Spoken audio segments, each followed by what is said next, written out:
Thank you for joining me in this second video about the 2025 ICF Code of Ethics updates. I'm Brighton West, the host of this series, and I'm excited to move on to part 4 here. Part 4 is going to be the standards. It's important to note that the first core competency is about ethical practice. This part is divided into 5 sections, and I have Kate Miller with us today to cover the first section. She's a PCC, and she was a member of the code review team. Kate, thank you so much for being here. Thank you, Brighton. It's good to be here.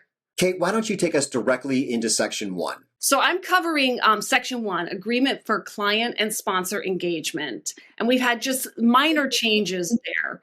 So section 1.1 and 1.2 are the new standards for the 2025 Code of Ethics. So in section 1.1, what we did is we merged the old standard 1 and 2 together. So it really just clarifies who the audience is that you're building the agreement with, but also giving a little bit of flexibility in terms of what you and that client and also a third party might agree to. So the new language is such.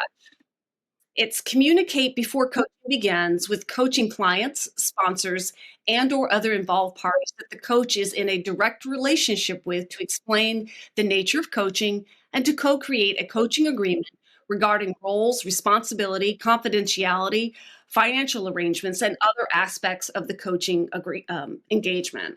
And so really what we were trying to do is make it a little bit more flexibility. So as the number of engagements or the number of individuals that were impacted by coaching, such as a coaching platform, there was the flexibility to create that confidential space and safe space for a client, as well as the coach. So the second standard that changed is 1.2. So it's very similar to standard 9, and in fact, it's exactly the same language. Respect all parties' right to terminate the coaching relationship at any point for any reason during the coaching engagement, subject to the provisions of the agreement. That seemed pretty clear. That seemed pretty straightforward. So at this time, we didn't have any suggestions or amendments to section 1.1, other than to renumber. Well, this was probably the most simple video that we're going to have throughout this series, a very short section here. But thank you so much, Kate, for bringing this to the coaches, and thank you all for watching. And now let's head to the next section. You can watch that next video up here, or go backwards. You can watch that video down here. Thanks so much for watching.